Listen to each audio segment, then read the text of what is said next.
I'd like to talk about the struggles that teens go through. The adolescent phase of life is so intense for most teens. I know when I was a teen, I dealt with a lot of emotional ups and downs. As soon as I hit ninth grade, one of my friends decided to take his life. And it really opened my heart, like broke it open into, whoa, there's a lot of pain here that I'm feeling that I've never felt before. He was here one day, gone the next. I kept thinking, how could somebody be in so much pain that they would take their own life? I even wrote in my journal back then that he did joke with me about committing suicide, but I didn't take him seriously. He was such a funny guy, um, really fun to talk to.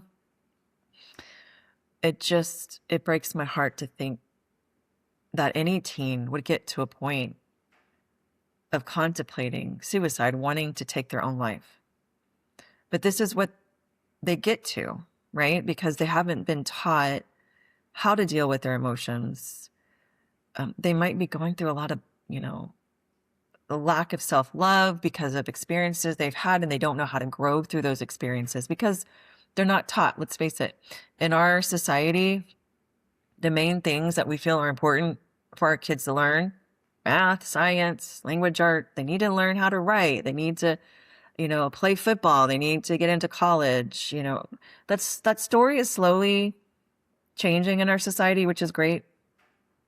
But it's still the pressures that parents are putting on a lot of their kids. You need to make straight A's. You need to get on that football team. You need to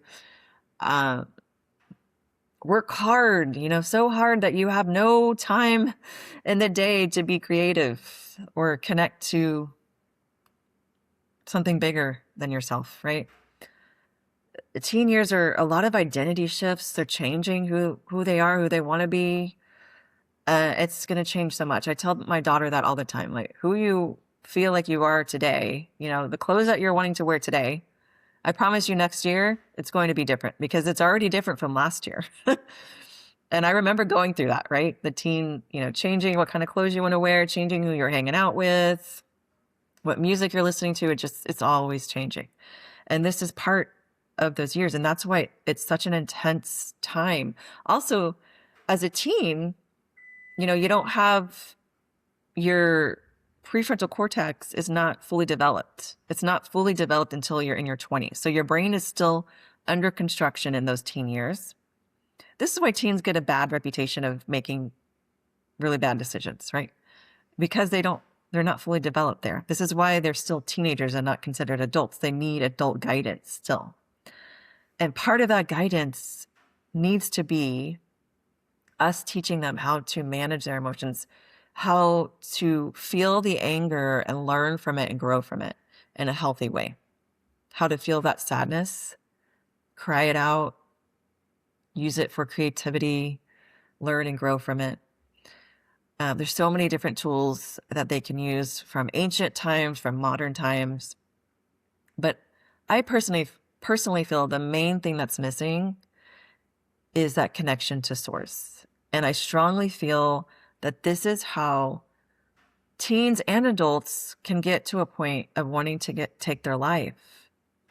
Getting to this victim mentality is because they're not doing the practices that help them connect beyond the veil to God, universe, divine source, whatever you want to call it. It's all the same to me.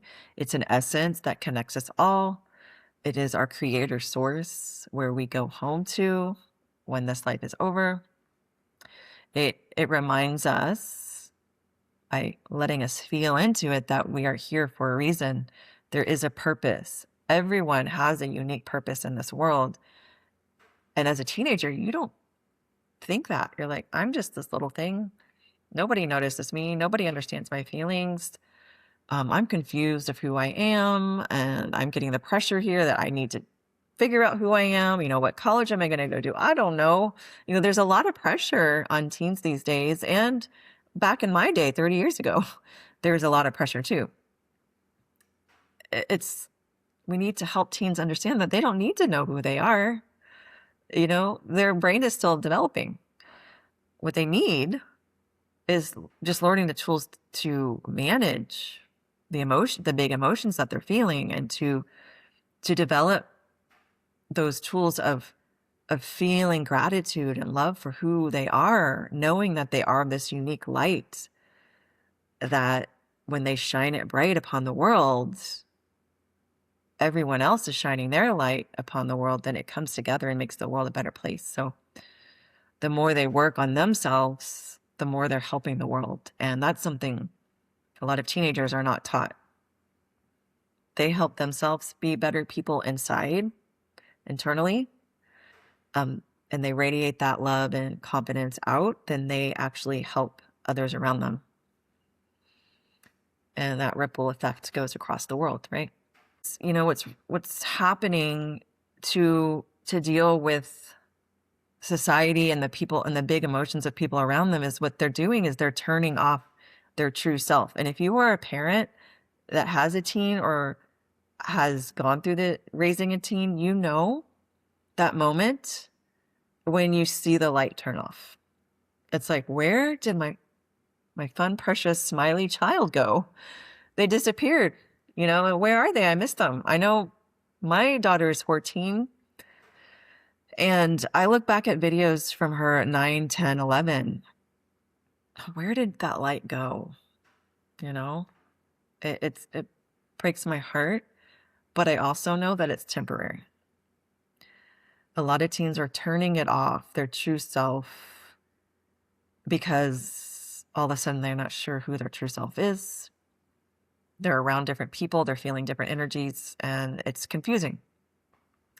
And so we have to give them the space to be who they are. We have to give them space to be creative. We have to give them space to connect to God, to source, to understand that they have a bigger purpose, and not make them so busy that they can't even have time to think and they're exhausted, right? So we tend to want to push them into sports, band, and make them be super busy. And then that way they don't have time to mess up, right? That's the thinking that a lot of people, and yeah, they do need to have a passion that they're regularly doing, but they also need to have downtime where they're bored and they get creative. They have space to get creative, and they have space to connect, to meditate, to pray, to journal. It's super important. Every teen needs to feel like their life matters, and not to just people in their life, other people, but also to beyond that, to the essence, to the matrix, to God. And once they feel that, life gets easier. They learn and grow from their challenges instead of looking at them as my life is over. So if you know a teen that needs some guidance, maybe they need to learn how to manage their emotions, maybe they're not loving themselves and their confidence level is very low, I'm here to help. I'm a guide, a mentor, personal development teacher, spiritual development teacher, and I put all of these tools that I've used for myself into my teachings, and I let my students decide what is going to work best for them from all the different things that I teach them. Mental rehearsal is one of the big ones too. Imagination is super powerful, but we've been taught not to daydream. We've been taught not to imagine so much, right? We use our logic, use our mind, to forget about our heart and our imagination. But we need to bring that back online for the teenagers, because it is super powerful. Having time to meditate or just sit and be with themselves and become aware of what they're thinking, tapping in to the feeling of things around them. All of it is so important. So if that feels like something your teen needs, or you know a teenager that needs it, please reach out. I'll leave my link in the comments. Sending love to all of you.